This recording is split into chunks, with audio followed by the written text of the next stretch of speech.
Good morning, everybody. It is your host, Mike D, here at Father Talks Podcast. I am with Dr. Gloria Vanderhorst, accomplished psychologist, writer, mentor, and advisor. Welcome to the show. Thank you. I'm delighted to be here, and we're going to have a great time talking Hi. about boys and men. I am excited to have you here. We've had some brief conversations about your background and the things that you do. And listen, I am so excited to try to share this with everybody because like we were just talking off the air, there are just so many things here that people today, like especially grown men today, there are coping skills and there are things that I wish I had known 20 years ago. So I'm gonna give you the floor for a minute. Let's talk about a little bit about your background. Uh, and I know you've got a new book coming out, I do. so I'd love to hear about it. Okay. So the floor is yours. Thank you. Yes, So ma'am. I got into psychology kind of through a back door. Psychology was my minor in college because I just loved it. It was fun, it was fairly easy, and I was a math major. And I wanted to be a high school math teacher. I admired my own high school math teacher, and that was my goal. I also wanted to finish college in 3 years. I was on track to do that. And I wanted to finish with straight A's because I was a freak. Listen, overachiever. There's nothing wrong with that. There's I, nothing wrong I with was an being overachiever. And then Calculus 2 was my Waterloo. okay. I got a D in Calculus 2. And so I immediately flipped my major and minor and ended up graduating with a major in psychology and have never looked back. It was like the perfect place Right. for me. I didn't know it at the time, but it just ended up being the exact right path for me. Okay. And after teaching for a significant period of time, I started my own private practice and was fortunate to make connection with several preschools in the area. And so I started my practice interacting with preschool children, mainly boys. Okay. Preschools are run by women, all right? They're staffed by women. And boys have more energy, boys have, more need to move around than little girls do. Little girls will sit in the circle and listen to the story, and the boy will be fidgeting and elbowing and wanting to get up and walk around. I think there should be plenty of opportunity in preschool for boys to climb trees, move around, and do the kinds of things that their body needs, but most preschools don't have trees in them. And so I saw a lot of boys. They would be referred for evaluations, thinking maybe they had attention deficit or there was something emotionally wrong with them because they were always in motion. But honestly, they were just healthy boys most of the time.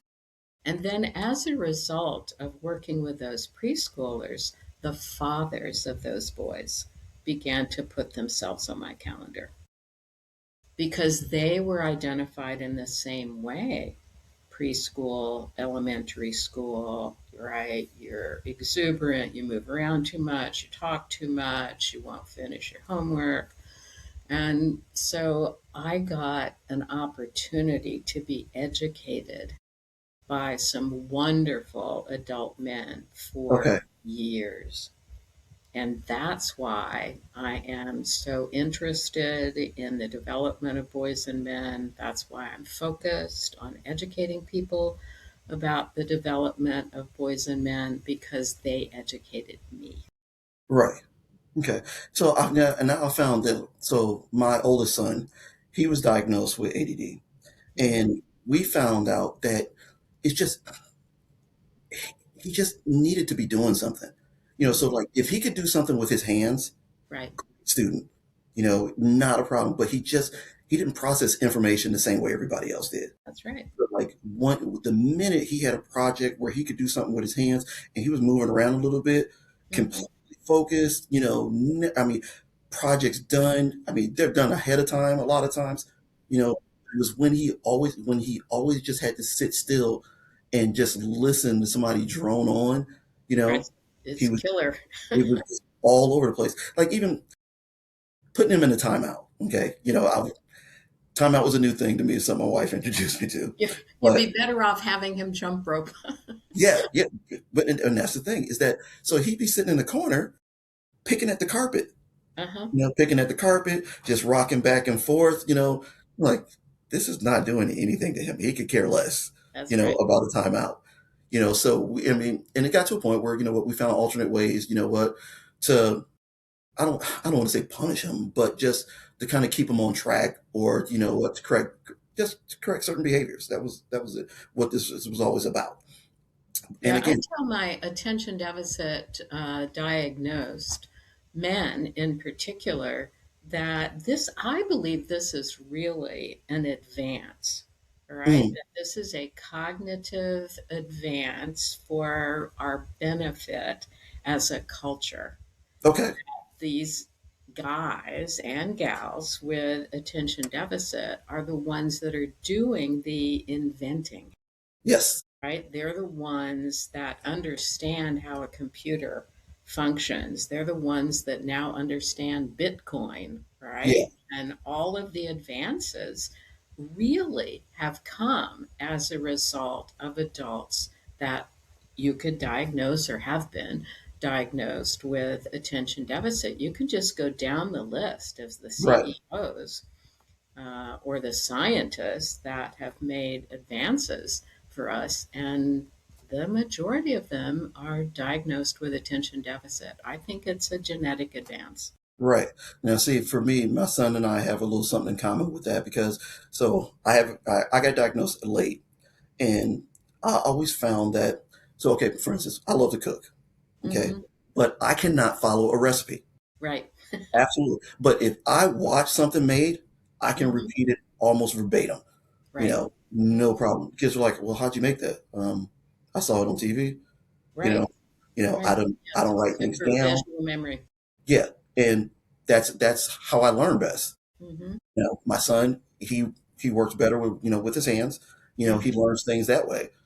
Me, if I can see it, I can do it. Right. So we No. have three main ways that we Okay. take in and master information. All Okay. right. One is visual, one is auditory, and the other is kinesthetic, which means action. Okay. Right. And so the majority of the educational system is designed for the auditory learner. Right. Reading is an auditory process. Right. Right. I am hearing those words come in to my head. Right. The artist is a visual process. And the doer, if you will, the creator, is the kinesthetic Okay. process. So those are the three ways that we learn. And you mentioned that I have a book and another one coming out, but the current book is actually designed to take advantage of those three ways that Okay. we process information. It's Okay. a journal book, Okay. and it has an essay on one page, and the facing page is blank. Most journal books have lines and expect you to be writing. I want to tap into all those other parts of your brain where you've Okay. represented things in terms of action and in terms of visual representation. So the facing page is blank so Okay. that you could draw, you can scribble, you can express yourself with language, but you don't have to be confined to language Right. because your early history is packaged in your brain in terms of action and visual stimulation. You didn't come into the world with language, Right. Right. right? So you've got years of early experience that are packed away in your brain as memories, but they're memories about action and they're memories about visualization. I want you to be able to tap into those because we all have early histories that are impacting how we think of ourselves, how we interact with others, and how we function in the world around us. So I want to tap into all those other things. You see, and I just wish more people would realize this, and I mean, maybe even a little more patience with with boys, especially, Right, because again, we have. I'm an adult man who has a hard time expressing himself at 52. right. It's been an issue my entire life just because I just never learned how to You were properly. trained not to do that. Right, and that's the thing is that, so I hear people say all the time, well, I wish my husband or I wish my son would tell me what's going on more often, but at the same time I hear people talking about how so and so he cries too much, he's so emotional. So which is it? We're either too angry or we're too emotional. Right. You're trapped. Yeah, we don't get to be. I'm not an I'm a fixer. Hmm. So when things go wrong or people come to me with issues, I'm never going to be the person to cry with you, but I Right. will always be the person to be there to try to help you get through whatever situation is happening. Yeah, I try to fix things, and sometimes it comes across like I don't care. I deeply care. Yeah. I don't want to see you this way, so I want to fix what's going on Hmm. versus us sitting here for 2 hours crying. Absolutely. But You you know, know that the crying is a healing process yes, for human beings. right, We need to be able to process our stressors in that way. And when we don't, all right, we develop physical experiences, heart problems, diabetes, physical problems, muscle problems. yeah, It and it I can our body imagine. holds that tension and Right. information. Yeah, and this is something, like I talked with a few guys on another episode about being able to express myself that way, and it's something that like I'm working. It's a work in progress. It's a Hmm. work in progress because I believe that what I would feel so much better if I wasn't so angry when I even thought about crying. You Hmm. know, like when Hmm. I get upset, I want to be able to release that in another way that doesn't require me to throw something or be angry. I just want to know that I'm in a, even feeling like I'm in a safe place where I can do that. Right. And I, I was, I often send people, you might remember Rosie Greer, really huge football player. yeah, I think it sounds familiar. So I often send people to YouTube Okay, to look up this video of Rosie Greer because decades ago he joined a special show for kids, okay, right? A single show for kids. Marlo Thomas put this show on for children, and Rosie Greer sang It's All Right to Cry. So here's this huge, hulking football player right, singing It's All Right to Cry to this childhood audience. So it's perfect. It's an ancient video. It's, grainy. It's not perfect at all. But to send a guy to watch this huge football player right, saying it's all right to cry is really helpful because that's the truth. You were born to cry, and we as a culture have trained you very early on not to do that. right. We've And robbed you of that capability. yeah, and I grew up, in Trenton, New Jersey, and I had a cousin that, very hard on me about, hey, boys don't cry, boys don't do this, don't be a little baby. So from an early age, Yeah. that was something that, hey, I'm a man, I don't cry, I don't let nobody, I'm telling everybody how I Yeah. feel. And We shame our boys, yeah, right? And then we wonder, why do you have all of these physical problems? right, Right? Why do you develop arthritis? Why do you develop heart disease? Because you constantly are containing stress, right. constantly And containing stress. I feel like, so I'm retired military, and that was even something. It was hard to when I came home from my deployment, even, Hmm. it was hard to find somebody to talk to, Right.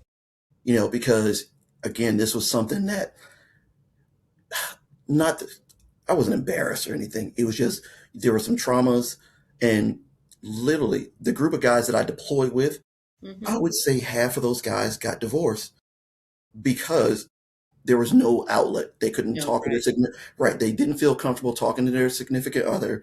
Going to get counseling was kind of, it was kind of looked down on. It was You know, definitely looked down on, right? you It know. was taboo, and particularly for men. Men were not supposed to need counseling, and even the military upheld that, right? Yes, They yes, didn't provide that resource yeah, because men were not supposed to need it. yeah. And so that, I think about that, and I think about how many different relationships probably could have been saved in that situation if we could articulate ourselves, if Right. we could freely express ourselves, you know, and not be worried about what people are going to think of us in the moment. That's right. There's another side to that coin, though, and that's Okay. the way that we raise women, Right. right? So women say that they want a guy who is sensitive, right? Who is capable of having and expressing feelings. But trust me, all right? The guy comes home from work, right? He's had a really rough day. Maybe he didn't get the promotion that he wanted, or maybe his raise is less than what he anticipated, right? He's depressed, right? He's hurting, all right? She can see that. She asks what's wrong or what happened, all right? He gives a headline. Well, it was a bad day at work, right? His headline is vague, right? But his headline is very clear that there's a problem here. Hmm. And what does she do? She says, it'll be better tomorrow. And, Right. goes off And to moves pay on. attention someplace else. Right. She really doesn't want to take that deeper dive into emotion because she's been trapped by the same thing, right? Men are supposed to be strong and virile, and they're not supposed to have emotional needs unless those needs are sexual. Right. And well, and even then, these are things that kind of go hand in hand, because if I can't talk to you about one thing, how do I express myself to you about another thing? Right. You know. Hmm. So, Yeah, and it's all connected. it amazes me because, again, I know how I was raised, and I didn't want to push those same things on my own boys. I said, Hmm. and we talked at an early age. I said, listen, I don't cry, but I'm not telling you that you can't. If that is how you need to express yourself, then I'm not going to judge you for it. It's Bravo. just not. It's just not something I do. But it's Hmm. okay if you need to. Hmm. And all three of my boys will, if they're having a moment, they freely express themselves. That's great. So I'm really happy for that. I just wish this was something that I had learned myself early on. Because even I will even say, like, my relationship with my mom. I think that has had a major impact on the man that I am. Hmm. There's my parents. My parents, great people, but they're of the generation where they were providers. Hmm. Hey, we got a roof over your head, you got food Right. in your Very stomach. practical. That was it. We Mhm. didn't talk about anything. My parents weren't big huggers or I love yous, none of that. And those are things that I believe, have had a profound effect on me, and even in my relationships, because I always have needed more. Right. And it just no matter how much I felt loved, I felt like there was always something missing. Right. So the largest organ in our body, do you know what that is? Our skin. Our skin, I right? do a little. I do a little reading. Yes, good for you. And it gets ignored. We need to be touched. Right. And in fact, if an infant is not touched, right, there's evidence that healthy, well fed, well cared for physically infants who are not touched get sick and die. Really. Yes, This is critical. This is critical. Our skin needs to be touched and stimulated, and it is the way that we know we have value to Okay. another person if we are touched. If we are not touched, it has a serious consequence. Right. Now, and I will say that there are times where I can be in the worst mood, and a simple hug Hmm. just makes my day. A hug for no reason, something that's not prompted, anything, just, somebody recognizing that, hey, you might be having a moment, Right, and just come up to you and give you a hug. right. And of course, me, I'm a funny guy, so I'm like, hey, why are you touching me? You know, but, Just but take it in. yeah, but Say it thank you. does, yes, it does a world of good just getting a hug. Sometimes, like my youngest son will come up to me and we do this, like this head button thing. Uh-huh. When he's leaving or if I'm leaving, we butt heads and whatnot, and we go about our business. It's our hug, or That's our great. our handshake. We've been doing this since like Finding Nemo. I think that's That's where it came great. from. So, but it's our thing, but it's our I love yous and stuff. Yeah, those are We don't. those are real valuable rituals. We thrive on rituals. It's Yes. a way, it's a support system for us. So it's very important to develop rituals with your children. Yeah. Okay. So, question: what cultural message do boys absorb early that shape how men later handle feelings? So unintentionally, mothers and female caretakers send messages to boys that limit their emotional expression. Okay. For some reason, boys are born with a broader range of emotional expression than girls are. Really? Yeah, it's a little mystery to me. I should be doing a deeper dive into what that design is all about. I can guess its functionality, right? Okay.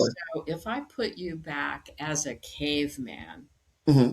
I want you to have courage and bravery Right. beyond capability, right? I want you to have that upper end of push to go out and kill something that's twice your size, all right, and bring back food into the cave.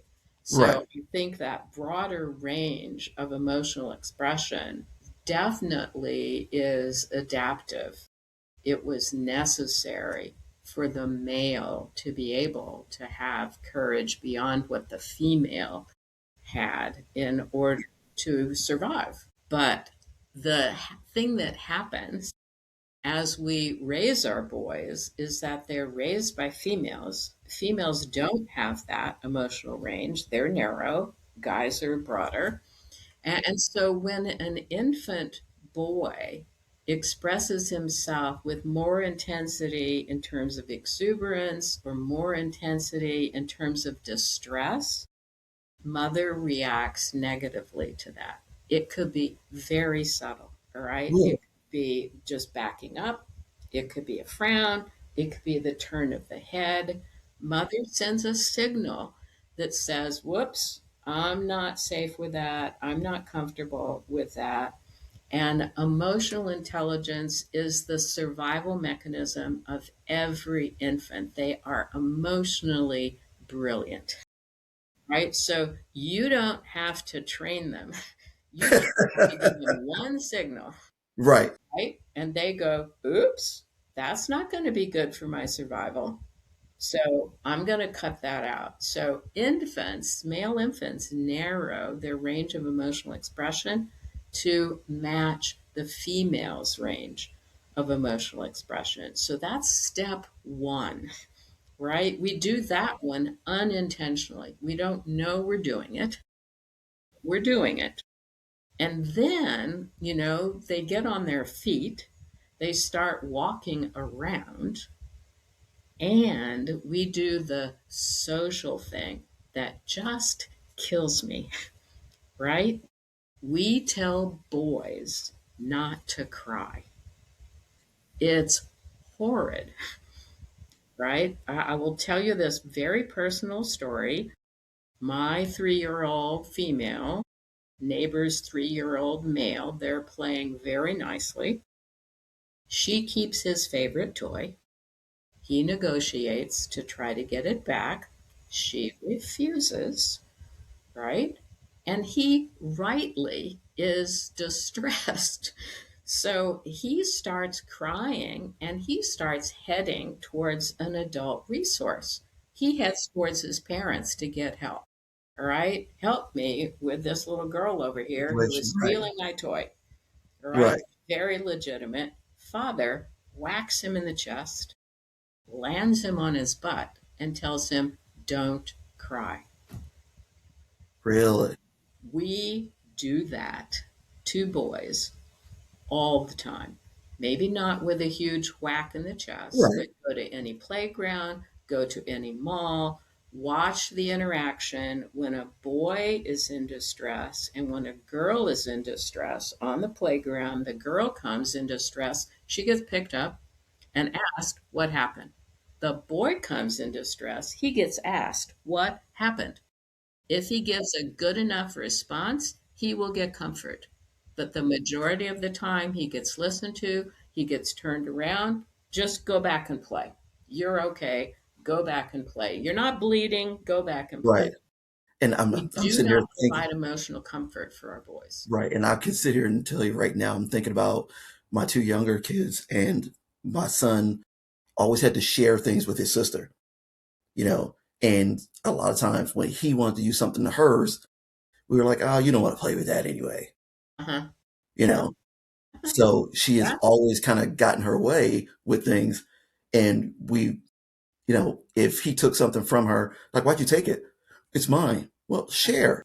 Right. Yeah. Yeah. We do this without thinking, right? We do it without thinking, but it is so systematic. Right, Is so powerful that we communicate over and over and over that boys should narrow their range of emotional expression. Girls can express anything, all right. right? They have total freedom to express themselves emotionally. Boys have to narrow their range of expression. Okay. Wow. That is It's powerful. right. It's Because, powerful, and we do it. We don't do this intentionally, all right, right? This right, is this is not ganging up on boys. right. But hearing it, you know, put out there, and I'm sitting here thinking about times that I've done this very same thing. Obviously, it wasn't my intent Uh-huh. to, but having a better understanding of it now, you what can I do now, to fix those things? Because my boys are 25, 28, and 18. Well, you tell stories. We tell stories all the time, Right. right? So, in the course of telling those stories, you can actually make repair, Okay.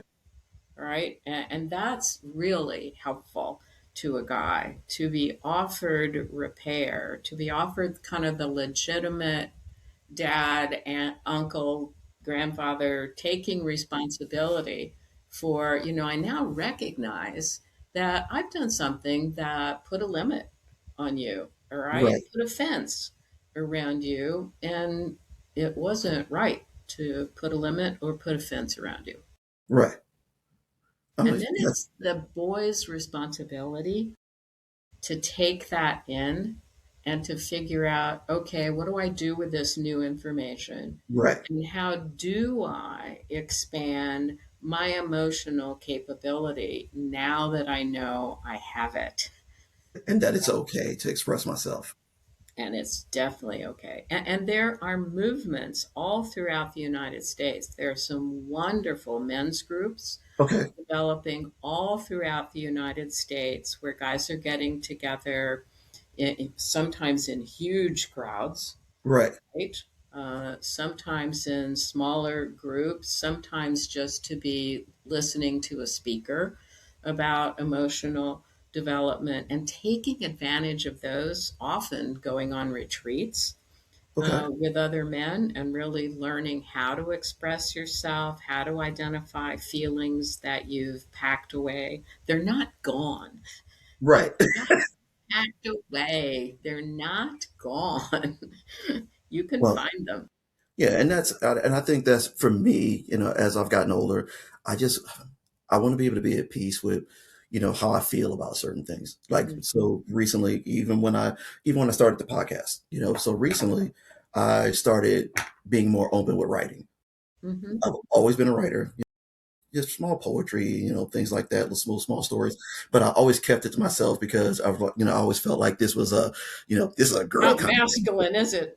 Boys aren't allowed to, do this kind of stuff. So it was something I always kept to myself.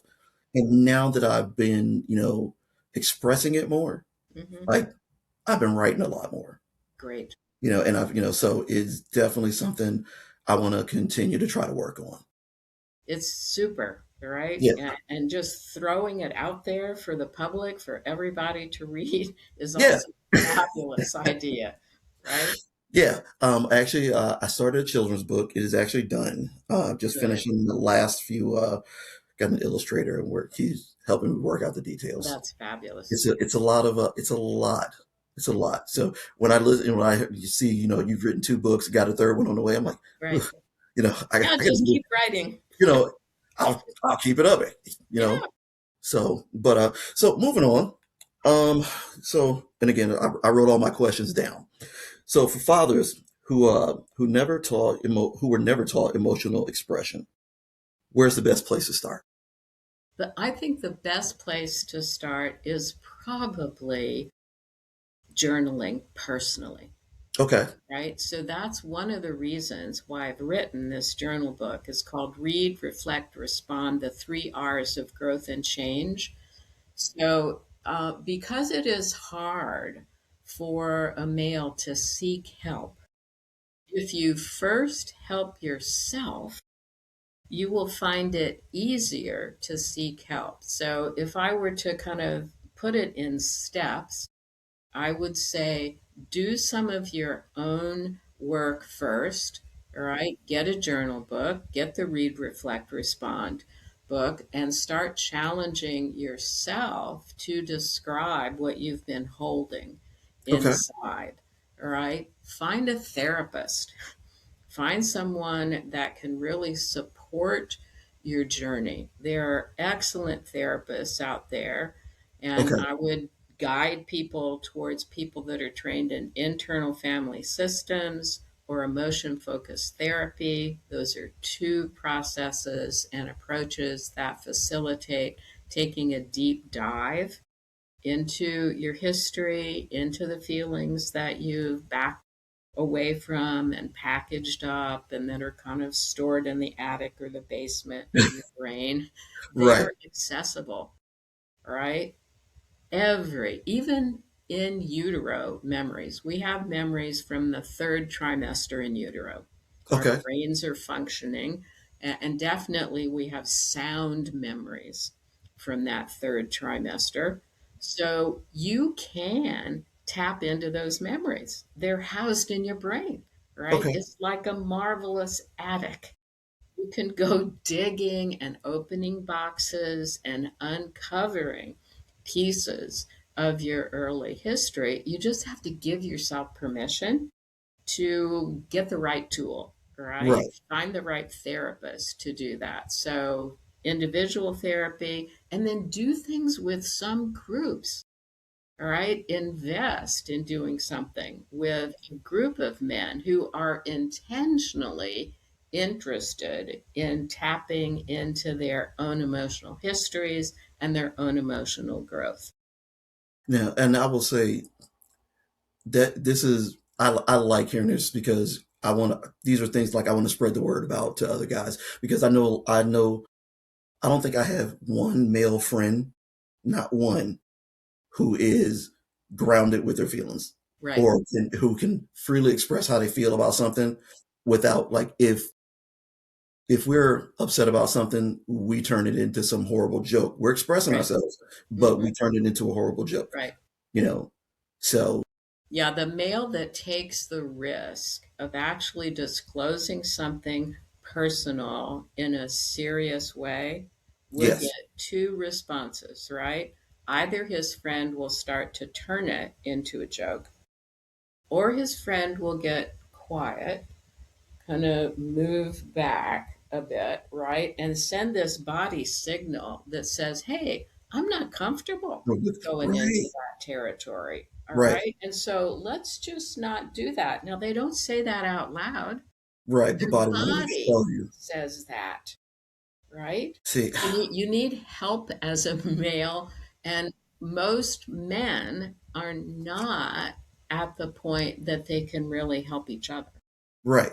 Yeah. And again, so there is not a single man in my group of friends Hmm. where like we have some serious conversations, but Right? these are not conversations about our personal feelings. Correct. These are like, hey, what we're About the culture, about the yes, world, about the yes. school We'll system. have conversation all day about relationships, sex, Mhm, cars, just hey, mhm, what our kids are doing. But when it mhm. comes to one-on-one, conversations about what we're going through emotionally, Right. it is just It's never taboo. happened. It Uh, just I, never. I hear it all the time in my individual work with men. They say exactly the same thing. All right. They have had close friends for decades, Yes. close friends for decades, but some fear that they have, some medical issue they're concerned about, they've not shared that. All Right. right. Some emotional struggle that they're having, their friend doesn't know about that. Decades. They've been friends for decades, Yeah. right? And But this. our culture has trained men to avoid that type of closeness, and we've made it dangerous for men to be emotionally close. That's changing, but it has a huge consequence for us, right? Medically, I've mentioned, but the other consequence it has is that our jails are full of men. Yes. They are stacked to the roof Yeah, with because men, anger is the right? easiest emotion, for us to like. If I can get mad about something and express that new problem. Mm-hmm. Like, Mm-hmm. And like, that gets men into trouble, gets them into legal trouble, right? Whereas if they had the capability of really appreciating their own emotional needs, could communicate about their emotional lives, problem solving would take place. And there wouldn't be this explosion, aggression, hostility. It would dissipate. right. Now I can tell you some of my emotional outbursts are generally they generally have nothing to do with what happened right now. It's a buildup, and Hmm. it's something that has set me off. Right. So it could be nothing. I could be in the store. I could have been at the bar, Sure. and I've gotten into an argument or fight because I've got some other issues going on. That's right. And this one thing, It just triggered it. yes, this one minute thing set me off. And now, all heck is broken loose. That's right. Men are great at carrying backpacks. All Yes, right. They have backpacks full of emotion, irritation, injury, right. hurt, anticipation that was disappointed. Men have huge backpacks, and it you don't have to trigger that particular backpack. Yes. You just have to trigger something close, and the all of it Yeah. comes out, right? Right. There is an explosion to release that tension. It's normal, it's natural, but it is completely unhealthy because as you hold those emotions, the cells of your body experience that stress. It's stress that you're holding. So, So we need to modify this. right. Okay. So for those of us, for those men who are trying to express, themselves to their significant other, their partner, whomever, how do you deal with the situation when you don't have a receptive partner, or that partner uses that piece of information that you've now, tried to share with them in an argument later? Because Right. I know from personal experience, when I've tried to express how I felt about something, or maybe I was just having a moment of weakness and I just needed to vent a little bit. Now that's being used against me in an argument later on. Yeah, Now and that I don't that talk to happens anybody. all the time, because, as I said, women are basically trained to not welcome the deeper emotional needs and expression of the male. Right. Right? So we want you to be strong. We want you to be leaders. We want you to be basically heading away from us. Yes. You're walking forward, right? I don't want you turning around and facing me and having a need. Right. It's scary for the female population. And so the there's a it isn't just a shift for men that needs to take place. There also has to be a shift for women, because Right. they say they want a partner who can be tender, who can be understanding, who can have problem solving skills. But trust me, they don't want that. Right. They don't respond to that. They have not been trained to see that as a strength or a positive. They've been trained to see that as a weakness. So it takes both people, right? It takes both people saying, we've got to create change so that we get emotional satisfaction from each other and emotional support for each other, right? So we don't grab something of sensitivity that you have told me, put it in my pocket, and then drag it out later to Right. whack you with Right. it. All right. That's like completely off limits, but we do it all the time, right? Because women are uncomfortable with a male having emotion and being emotionally sensitive. We've labeled that as weak Right. in the culture.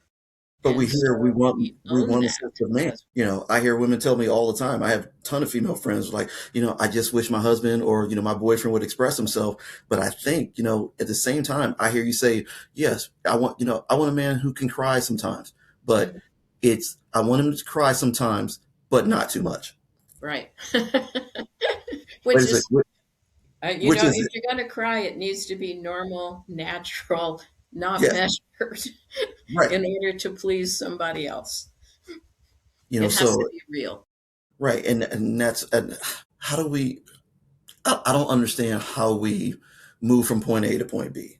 Where men can be comfortable expressing themselves. And I understand it requires work, but at the same It time, does. Yeah, I think we're making that move, right, right? If you look at teenage guys right now, they have a broader range of emotional expression and acceptance than their fathers did. well, mine Like do you've for done sure. with your own sons, Yes, right? They've been told it's all right to cry, yeah, right? And so they have that capability in relationship with other people. It's not just okay to cry inside my family. right, I've now been given permission to cry, period. And I will find other safe people to cry with. So there is a shift among young males to yes, give themselves permission to be more expressive, to be more transparent, to be more honest about feelings on the negative end of the okay, continuum so that they don't get to hostility, right? I'm sad, I'm frustrated, I'm lonely. I all of those come before I'm pissed, right. right? and that's how I would wish that I was, Mm, because I'm pissed comes first, yeah. you Hmm. know, and again, I've gotten better over the years. I've learned to remove myself from certain situations when Hmm. I know I am not angry for what just happened. I'm Okay. mad about Right. something else. Right. So I've learned that through a little bit of counseling. Like I said, when I got home from Afghanistan and that, I went to counseling. Hmm. And it it's been a lot of work just recognizing that A has nothing to do with B. So that's been a big thing. But at the same time, I've found that when I've opened myself up to people and say, hey, I'm having an issue with this, Hmm. so now when I get upset about something, everybody automatically assumes, well, you know what, it's just your PTSD. It's not what you're really expressing. No, I know the difference. No, right. Hmm. So I find that when we do express our emotions, or that we're uncomfortable with something, people now people in our, not just our immediate family, just it could be people we deal with on a regular basis. Now your issue, whatever you're having a problem with, is your medical issue. Right. Your mental health struggle. It's that, and it's not you being uncomfortable with something somebody Right. said and or did. Yeah, You you're just, describing our social discomfort with letting men have access to feelings. We have a social discomfort with men having access to and expressing feelings. That's changing yes. slowly but surely. It needs to move a little bit faster, from my perspective, but it's valuable that we are talking about this, all right, and that people are listening and perhaps will challenge themselves Hmm. today, tomorrow, to have a different perspective towards their little boys, towards their teenagers, towards their adult male relationships, and give space for feelings and the expression of feelings that are not hostile, right? That are tender, that are troubling, that are honest and transparent. We have to give more permission for Right. men to have access to the full range of feelings. Well, and I will tell you, I agree with everything you're saying, and I'm learning so much here. I will tell you that I realized just recently just how expressive men will be when they feel safe to do it. Hmm. So I was on social media. I made a post about the loss of a father. Uh-huh. Your dad pushed you because he knew he wouldn't always be here to help you be the man you are, Hmm. you man you need to be. And literally every comment that I got on this post was somebody talking about missing their dad. And it was all men. Every last post was all men talking about their dad. They didn't understand what their dad was trying to teach them. Like they learned so much from their dad, and they wish they could express, you know, so on and so forth, and wish they could have this conversation again because now they get it. Hmm. And every one of these guys seemed very genuine in that expression, because there was no negative comments in this at all. It was just Hmm. people expressing how they felt in the moment about the loss of a father, or just not having a good relationship with their dad, you know. And so hearing this, it makes a lot of sense to me, knowing that when we have safe places to express ourselves, we will. Right. And I will tell you, it is still possible to have that expressive relationship with your father. I've used a technique called an empty chair technique, Okay. where the man sits in one chair, faces the other, imagining that's father in Okay. the second chair, and delivers a conversation, a message, and then switches chairs and becomes father and talks back To the to son. that son. All right. So it is possible even though your father is no longer easily accessible or available, whether dead or moved someplace and you can't find Right. him, it is possible, all right, to have healing experiences with your father without having father physically present. You can play that role of being father and listening to how father would express himself, and then changing chairs and becoming son and Right. continuing the conversation. It's a very effective technique. And that is something I think so many of us, we would, on the outset, we would look at it and be like, I'm not doing it. That's insane. You Right, know, yeah. Sounds but a bit silly, yeah, it right? sounds a bit silly, but I think given the opportunity, to do it, I Mm, think most of us would, especially in an environment where we felt safe, where safe, people right, weren't going to make fun of us. right. Absolutely. So I think that's another thing why we don't express ourselves the way we need to, because we just feel like people aren't going to take us serious, or it's going to be, we've had bad experiences. I Well, mean, you had that experience, right? yeah, Every boy had that experience as a toddler. You were told not to cry, right? You were trained to feel shame about your emotional experiences. You were even shamed for showing some tenderness.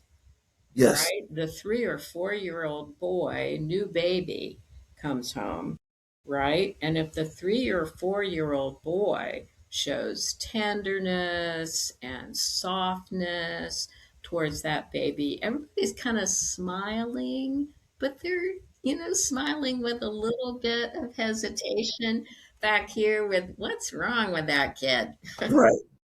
Well, and it's unfortunate, but like we could do this all day. So I've got another one for you. So what's one common mistake well-meaning fathers make when trying to do better emotionally? Oh, not educating themselves. Okay. Right? You have to be able to have a step ahead of your son in Okay. order to lead, Right. right? You want to lead, you're responsible for leading. You need to educate yourself about what are you doing with your own feeling states and your own emotions, the awareness that you described earlier in this conversation, where you recognize, okay, I'm trained not to cry, but I give you permission Right. as male children to cry, and I will support that. I will welcome that. That's leadership, right? You have to lead your sons towards emotional expression and give them that grace to have emotion and to have that emotion honored when they do express it. Right. Yeah, and I don't think I've especially since we started having these conversations and I realized how not being able to express myself has affected me. I don't Mhm, think that we've ever had any like negative interactions, towards them, how they express themselves, whatnot. mhm, So mhm. my son, all my boys are, sports guys and whatnot, so when they play sports, it's up and down. It's very Right. emotional. Oh, yes. So Incredibly emotional. express yourself, however you need to. Mhm, You mhm. And I mean, keep your hands to yourself, but express yourself. Right. One more thing before we get going. Hey, I wanted to talk about your new book. Good. So, floor is yours. Tell us all about it. All right. So I'm in the process of finishing a book for fathers, Okay. helping them to, first of all, recognize how they were raised and trained, and then educating them on how to do a different job in raising their own boys. Right? So it is a book about how to raise healthier boys that Okay. have access to the full range of emotion. And it's a growth experience for the father as he goes through reading the book. And it's also translated into the way that he relates to his son, regardless of the Okay. age. All right. That could be a Okay. newborn infant all Right. the way up to, a 35-year-old guy with kids of his own. Right. So, and I would say, like I see my dad now. I see him so much differently with his grandkids Hmm. than he was with me. Oh, yeah. Or me and my brothers. You Yeah. know, super lovey-dovey. Hugging and Hmm. kissing everybody. With us, it was like, get out the way. Right. Right. Hey, you're blocking the TV. Right. Yeah. So, and I'm happy. I'm happy for my dad. That he's because I know growing up, in Arkansas when him and his father didn't have a great relationship, and I'm he's been sure not. Yeah. about it. Right. You know, they So didn't. many men have been raised in an emotionally distant and physically cruel Yes, environment, yeah, and right? I know my dad just when I hear him talk, at least in the past when I've heard him talk about his dad, you could just hear like the disconnect, like it was like he was talking about a cabinet. You Right. know, Mhm. there's no passion or or like real emotion there. It's an Right. extreme disconnect. Just like he was just talking about an inanimate object. And the culture trained that person, Yeah, right? We hold responsibility for training our males to shut themselves off from any kind of tender or loving emotion. I know they all felt it, right? But their brains were locked down tight, and it would have been shameful to access it. But that's not the case anymore, yeah, right? and I am People, extremely excited, right? to see young men not go through the same things that I went through. Not always having to put on the tough guy face. Hmm. I want my sons to be able to be the man of the house and still be able to have feelings about something. Right. That's right. Yeah. And I hope that you can validate your dad, all right? That Yeah. when he is being tender and when he is being loving, that you can just validate that. Just let him know, I love seeing you interact with the boys in this way. Yeah. And well, unfortunately, I have to give him a hard time. Like, hey, why do I got to fight you for a hug? Everybody else, you just give everybody else one. I Now got to wrestle. stop fighting him and start Yeah. validating him. I'm like, I got to wrestle you for a hug. Like, Right. that's not true. Yeah. I'm like, okay. You just don't want the grandkids to see. Okay. I got you, buddy. So, uh, Great. so your most recent book, name? It is how not to blank up being a father. When are we looking forward? We're looking to it being released. So it should be released at the end of the first quarter of Okay. this year. I've Okay. also got a second blog book coming out. So all you have to do is go to my website, and you can find access to everything through Okay. my website. And the website is www.drvanderhorst.com. So it's www.drvanderhorst.com, and you can access everything there. Okay. Well, I will include that link on the YouTube page. That'd be I great. will include it on Spotify and on in the Facebook group chat. So, Dr. Gloria Vanderhorst, thank you so much for coming on the show today. I've I've loved it. got to have you back. I know there's going to be a ton of questions. All So, right. like, I would love I it. know there's a list of things that I probably didn't ask and I wanted to get to, but And please, I would all your love to. listeners can have access to me. I'm happy to talk to anyone. Outstanding, outstanding, ladies and gentlemen. Dr. Gloria Vanderhurst, thank you so much for coming on the show. You're welcome. Thank you. Have a great day. And there we go.